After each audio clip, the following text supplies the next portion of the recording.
Trump signs an executive order to essentially defund states like Illinois that have no cash bail and seems to hedge on deploying the National Guard to a city like Chicago.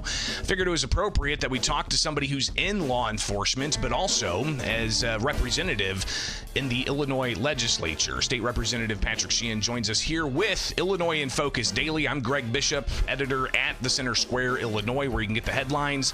Representative, thanks for taking time with us this morning. We just got through two different segments, one dealing with the end of cash bail and President Trump saying, hey, we're done funding these jurisdictions, and another one dealing with the National Guard. I tell you, I don't know where to begin. Well, good morning, Greg. I wish I could say I was surprised, but I'm really not. As a police officer for nearly 20 years, and now as a state legislator doing both capacities, my colleagues in both arenas have been banging the drum on this and have been saying all of the negative effects that we are seeing now. The effects on law enforcement, where the morale is in the toilet, the criminal justice system here in Illinois that seems to have turned into a revolving door.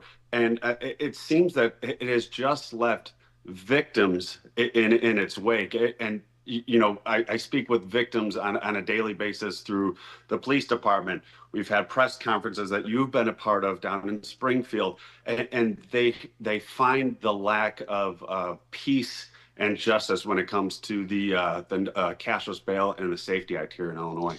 Let's talk a little bit more about the end of cash bail. Obviously, just quick background. It was part of the Safety Act, the Pretrial Fairness Act, tucked into that. It was passed January 2021, still in the heat of COVID. Representative, I don't think you were in the legislature at that time, but I'm sitting in my truck outside the convention center because they had it, petitioned off because of social distancing and whatnot. But it was a lame duck session late in the night when they passed this bill, despite law enforcement saying there's some significant problems. Then you get lawsuits. It took a couple of years for the Pretrial Fairness Act to be implemented, but September of 2023, the Illinois Supreme Court let it be effective. And you guys have had just numerous shocking examples of how this is impacting community safety. You've called for it to be completely overturned or done away with, but if not there, then possibly having some kind of changes. What kind of changes do you think that Democrats need to address when it comes to the end of cash bail? Well, getting back to your point, Greg, this is how I got involved in politics. I remember, sitting in my squad car on the computer, filling out witness slips, and talking to our colleagues and wondering, oh my gosh, is this thing gonna actually pass? They put it in a shell belt. It looks like we had knocked it down. But I think this, with all of this rhetoric with President Trump and Governor Pritzker, I think everyone's kind of focused on the negative aspect of it. I look at it as a positive, where we have an opportunity now to go back down to Springfield and talk in a bipartisan manner to see if we can get this right. I'm one of 3 police officers in our House Republican caucus. We have a former prosecutor. Let's bring this back down to Springfield. We've been shut out of these negotiations for since I've been down there. We've conducted our own public safety working group on the Republican side, tried to bring our ideas. I've talked to leaders on the House Democrat side, offered my help.